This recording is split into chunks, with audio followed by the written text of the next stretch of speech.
आहे, किती दीन दुबळ्यावर उपकार केले आहेत, काय काय पुण्यकर्म केलं असेल आम्हाला कळत नाही.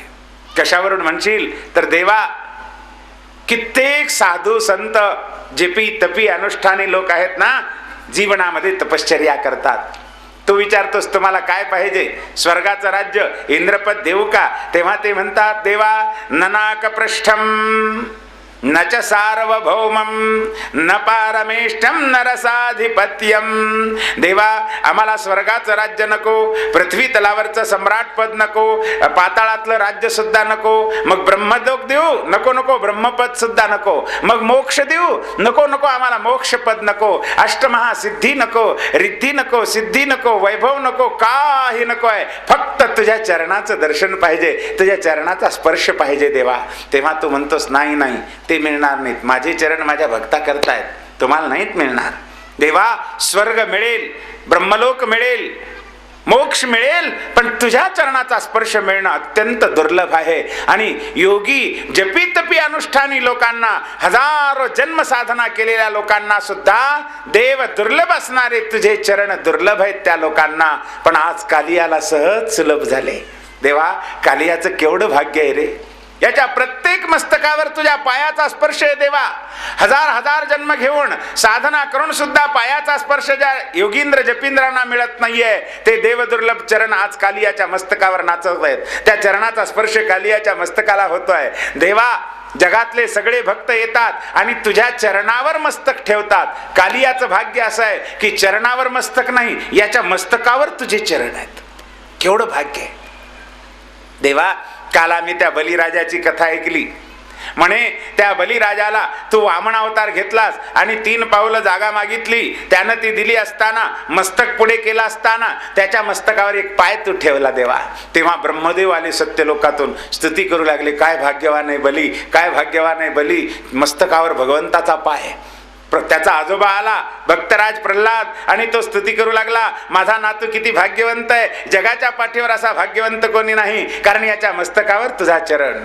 त्या बलिराजाची पत्नी स्तुती करू लागली, वा वा काय भाग्य आहे माझ्या पतिराजाचं, मस्तकावर तुझा चरण देवा.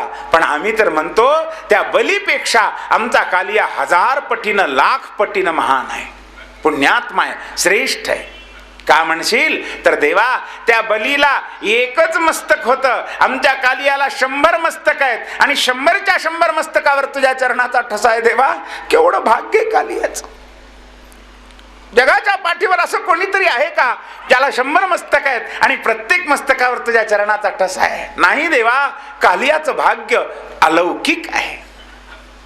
देवा एकच प्रार्थना आहे, पती प्राण प्रदीयता. आम्ही पदर पसरून तुला प्रार्थना करत आहोत, आमच्या पतीचे प्राण आम्हाला, सौभाग्याचं दान तू आम्हाला दे. भगवान कालियाला सोडतात. कालिया ही शरण आला. कालिया सुद्धा देवाला भांडू लागला, देवा मला एवढं का ठिसून काढतोयस? भगवान म्हणतात, कालिया तू तमोगुणी आहेस म्हणून मी तुला ठिसून काढतोय. देवा मला हे सांग, माझ्या जवळ तमोगुण आहे तर एवढी शिक्षा, हा तमोगुण कोणी निर्माण केला रे? भगवान म्हणतात, मीच निर्माण केला मायेचे द्वारा. जगामध्ये 3 गुण निर्माण केले भगवंतानी, सत्वगुण, रजोगुण, तमोगुण. कालिया म्हणतो, देवा ज्याच्या जवळ आहे त्याला एवढी शिक्षा, आणि ज्यानं निर्माण केला त्या तुला काय शिक्षा द्यावी रे देवा? आणि तुला कोणी शिक्षा द्यावी? देवा तूच हे जग त्रिगुणात्मक निर्माण केलंयस. कोणी सत्वगुणी आहेत, कोणी रजगुणी आहेत, कोणी तमोगुणी आहेत. वयम जात्युरो मन्यवः. कालिया म्हणतो, जाणीवपूर्वक जात्या आम्ही जन्मतः तमोगुणामध्ये जन्माला आलेलो आहे. सर्पाची जात म्हणजे काय? नीच जात आहे, अपकारी जात आहे, उपकार करणाऱ्यावर सुद्धा अपकार करणारी जात आहे. आणि त्या नीच तमोगुणामध्ये मी जन्माला आलेलो असल्यामुळं माझा स्वभावच आहे अपराध करणे, आणि तुझा स्वभाव आहे अपराधाची क्षमा करणे. देवा माझा स्वभाव आहे पतित बनणे आणि तुझा स्वभाव आहे पतित पावन बनणे. माझा स्वभाव आहे दीन बनणे, तुझा स्वभाव आहे दीनानाथ बनणे. तेव्हा देवा क्षमा कर. कालिया शरण येतो आहे. भगवान सांगतात, नात्रस्थेयं त्वया सर्प समुद्रम या हिमाचरम. कालिया इथे थांबू नकोस, कारण मला यमुनेच्या तीरावर लीला करायच्या आहेत. तुझं विषारी हे जल माझ्या गायी पिल्या, वासरं पिले तर ते मरतात, पशुपक्ष्यांना त्रास होतोय, ते त्याकरता तू इथे थांबू नकोस, समुद्रात निघून जा. कालिया म्हणतो, देवा मला गरुडजीची भीती वाटते. भगवान म्हणतात, कालिया तुझ्या मस्तकावर माझ्या चरणाचे ठसे आहेत की रे. गरुडच काय, काळ सुद्धा आता तुला भ्यायचं कारण नाही, काळाला सुद्धा. जा, निश्चिंतपणे जा. आणि त्याला समुद्रामध्ये हाकलून दिलेलं आहे. कालियाचं दमन केलं आणि यमुनेची शुद्धी केलेली आहे. भगवान आपल्या गाई वासरा करता, सवंगड्या करता, यमुनेची शुद्धी करून खेळण्याकरता निर्मुक्त अशा प्रकारचं करतात. यमुनेच्या तीरावर अनेक लीला चालल्या असताना गोपिकांनी कात्यायनी व्रत केलेलं आहे. रोज पहाटे उठून येतात यमुनेच्या तीरावर. हेमंते प्रथमे मासी नंदव्रज कुमारिका. हेमंत ऋतूमध्ये पहाटे उठून यायचं, यमुनेचं स्नान करायचं, वाळूची महादेव पार्वती करायची, पूजा करायची आणि जप करायचा तिथे. कात्यायनी महामाये महायोगिन्यधीश्वरी नंद गोप सुतन देवी पतिम मे कुरुते नमः. हे कात्यायनी, हे महामाये, हे योगिनी, कृपा कर आणि नंद नंदन आम्हाला पती दे. या मंत्राचा जप करायचा. आज सुद्धा कलियुगामध्ये सुद्धा कुमारिका जर लग्नामध्ये विघ्न येत असतील, लग्न लवकर जुळत नसेल, तर या मंत्राचा जप केला तर लग्न लवकर होतं महाराज. मनेप्सित वर प्राप्ती होते, योग्य पती प्राप्त होतो. असा हा महामंत्र गोपिका जपत आहेत, कुमारिका, आणि रोज त्या ठिकाणी जप करतात. त्यांच्या व्रताला पाहून भगवान प्रसन्न होतात आणि एके दिवशी येऊन यमुनेमध्ये त्या स्नान करत असताना तीरावर ठेवलेली वस्त्र घेऊन कदंबाच्या वृक्षावर चढतात. वस्त्रहरण लीला संतांनी मोठी गोड वर्णन केलेली आहे बरं का.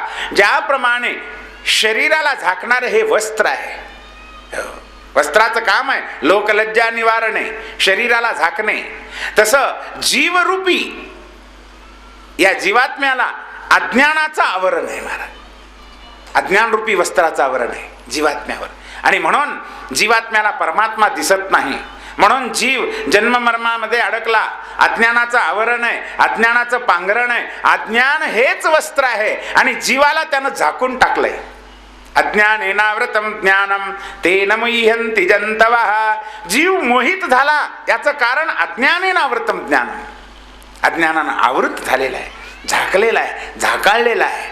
सूर्य जसा ढगानं झाकावा तसा या जीवात्म्याला अज्ञानाचं आवरण आलेलं आहे. भगवंतानी ते अज्ञानरूपी वस्त्रहरण लीला केलेली आहे.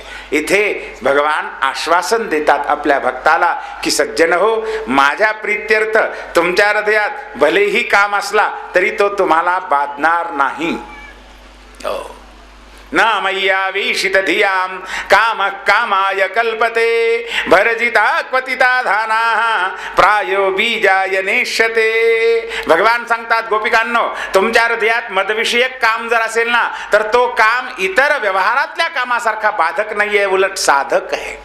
भगवत विषयक काम साधक आहे. दृष्टांत देतात की भाजलेलं बी कितीही चांगल्या जमिनीमध्ये पेरा, उगवतं का हो? त्याला खत घाला, पाणी घाला, वाटेल ती मशागत करा, नाही उगवत. भाजलेलं बी जसं उगवत नाही तसं मदविषयक काम जन्म मरणाला कारणभूत ठरत नाही आहे. म्हणून तुम्ही चिंता करू नका, निश्चिंतपणे तुमचं मनोरथ पूर्ण होईल. मये मा रंस्यत क्षपाः. त्या रासलीलेच्या रात्री तुमचं मनोरथ पूर्ण होईल. भगवंताने आणि गोपिकावर अनुग्रह केला त्याचप्रमाणे भगवान यज्ञपत्न्यावर अनुग्रह करतात. वनामध्ये गायी चारत आल्या असताना शिदोऱ्या विसरल्या. दुपारची वेळ, भूक तर लागली, गावापासून तर दूर आलो. मित्रमंडळी म्हणतात, कान्हा भूक लागली, आता काय करावं? काही नाही, अरे इथून सत्रम अंगिरसम नाम ब्राह्मण देवता, इथून जवळच अंगिरस सत्र यज्ञ मांडलेलं आहे त्यांनी. जा यज्ञामध्ये आणि अन्न मागून आणा, पोटभर जेवण करू आपण. ते सगळे सवंगडी जातात यज्ञामध्ये. याज्ञिक मंडळींना साष्टांग वंदन करतात. हे भूदेव हो, इथून जवळच कृष्ण बलराम आलेले आहेत, भूक लागली आहे, आम्ही त्याचे नोकर आहोत, आम्ही सेवक आहोत, आम्ही त्याचे सवंगडी आहोत, भूक लागली आहे, अन्न मागितलंय त्यानं, द्या. कर्माचे ठिकाणी जरूर कर्म करावं, पण कर्मठपणा नसावा बरं का. कर्माचा अहंकार नसावा. जीवनामध्ये वाईट कर्माचा तर नाहीच नाही, पण चांगल्या कर्माचा सुद्धा अहंकार बाधक आहे बर का. ह्या भूदेवता ब्राह्मण देवता म्हणतात. अजून नैवेद्य राहिला, वैश्वदेव राहिला, आणि त्याच्या आधी द्या का गवळ्याची पोरं देत नाहीत महाराजांना. तेव्हा सवंगडी परत जातात. काना नाही दिलं त्याने अन्न. भगवान म्हणतात सवंगड्यांनो कोणाला मागितलं तुम्ही? ते म्हणे त्या यज्ञातल्या ब्राह्मण देवतेला. अरे पुरुषाचं हृदय कठोर असतं. जगाच्या पाठीवर निसर्गतः जर विचार केला तर स्त्रीचं हृदय आईचं हृदय आहे महाराज. अत्यंत कनवाळू दयाळू असतं. दया प्रेम स्त्रीच्या हृदयात जेवढा आहे ना पुरुषाच्या हृदयात नाही. पुरुषाचं हृदय विवेक आहे पुरुषाच्या ठिकाणी, पण दयाभाव कमी आहे. औदार्य दयार्द्रता मातेच्या ठिकाणी आहे. अरे त्या मातांना मागायचं.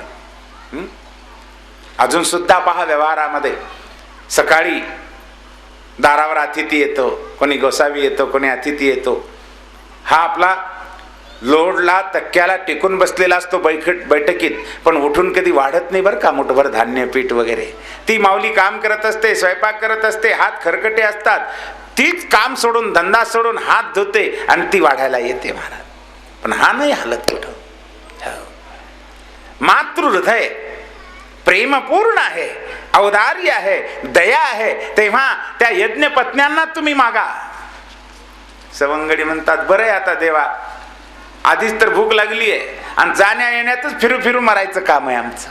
नाही तुम्ही जा तरी. पुन्हा परत येतात सवंगडी. नमो ओ विप्रपत्नीभ्यो निबोधत वचांसिनः.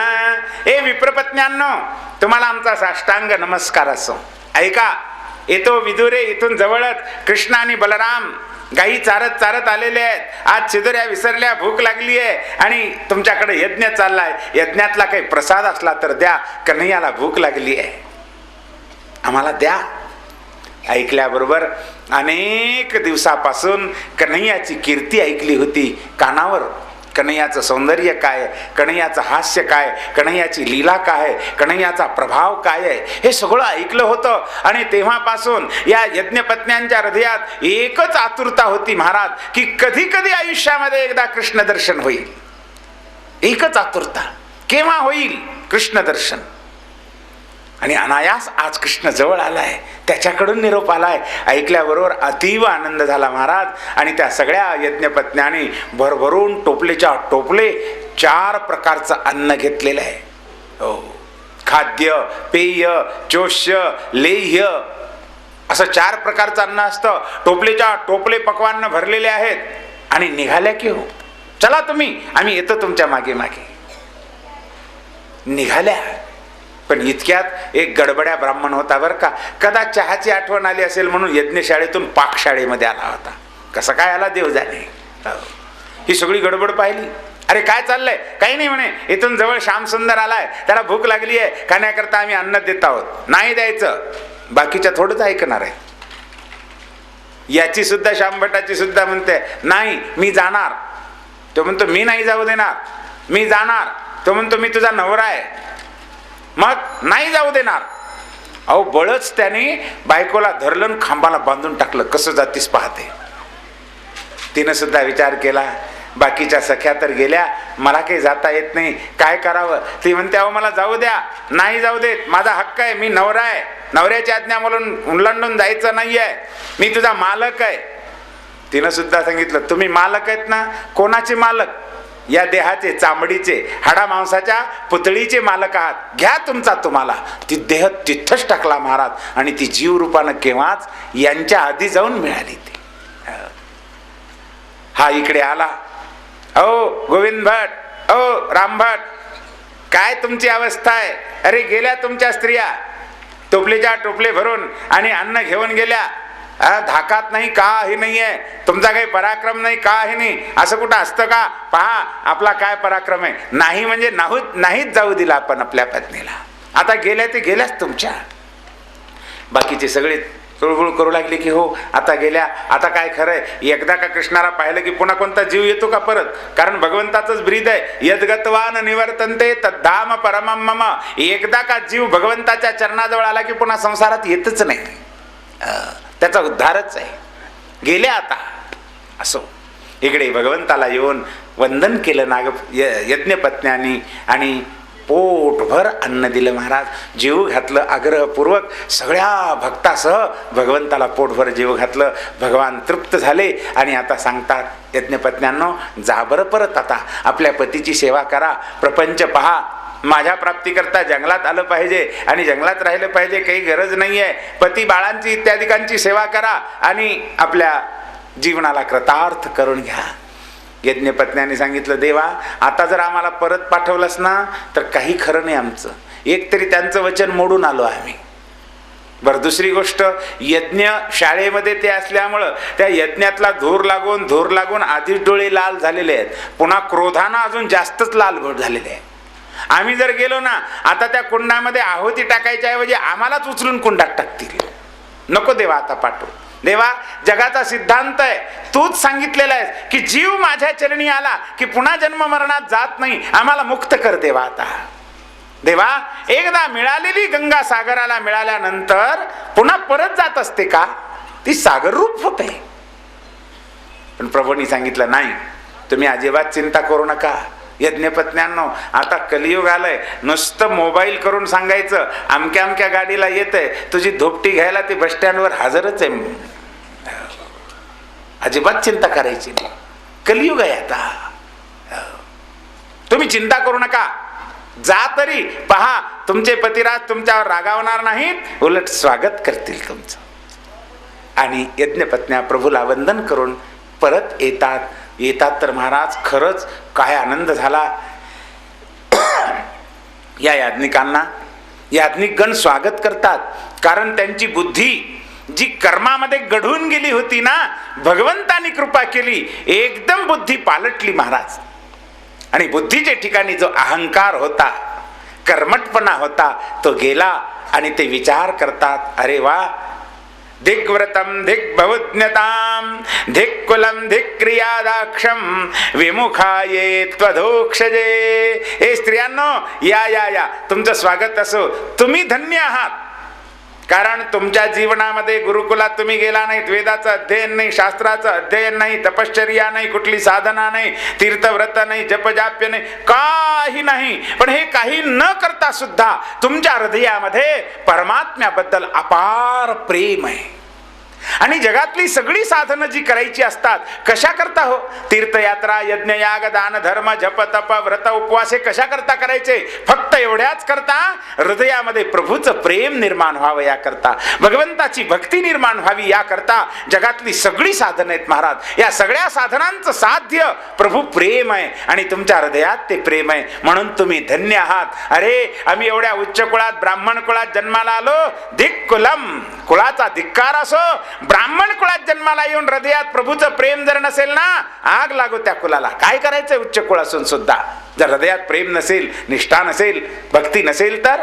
धिक्कुलम धिक्क्रियादाक्षम. आमच्या या क्रिया, यज्ञयाग मोठमोठे जे आहेत ना, धिक्कार असो या यज्ञयागाला. अरे हजारो यज्ञ केले आणि हृदयात प्रभूचं प्रेम नसेल तर करायचं काय त्या यज्ञाला? यज्ञ कशा करता करायचा आहे जीवनामध्ये? भगवंताचं प्रेम निर्माण होण्याकरता. धिक्कुलम धिक्क्रियादाक्षम विमुखाये त्वधोक्षजे. जप जाप्य करायचं, व्रत उपवास करायचे, तीर्थयात्रा करायच्या, दान धर्म करायचं, या सगळ्यांचं अंतिम साध्य भगवंताचं प्रेम, भगवत भक्ती हृदयामध्ये निर्माण व्हावी म्हणून आहे. आणि असं असताना हे सगळं केलं. उच्च कुळ आहे, 4 वेदाचं ज्ञान आहे, नाना प्रकारचे कर्म आहेत, पण विमुखाये त्वधोक्षजे. भगवंताला विन्मुख आहे ना, तर धिक्कार असो त्याच्या ज्ञानाचा, धिक्कार असो त्याच्या दानाचा, धिक्कार असो त्या यज्ञ यागाधिकाचा, धिक्कार असो व्रत जप तपाचा. जर हृदयात प्रभू प्रेमच नसेल तर? तुमच्या हृदयात प्रेम आहे, तुमचं जीवन धन्य आहे. आणि तुमच्यामुळं आम्हाला सुद्धा सद्बुद्धी झाली, आम्ही सुद्धा धन्य झालो. सगळ्या आलेल्या पाहिल्यानंतर शांभटाला सुद्धा वाटलं की आपली आणावी.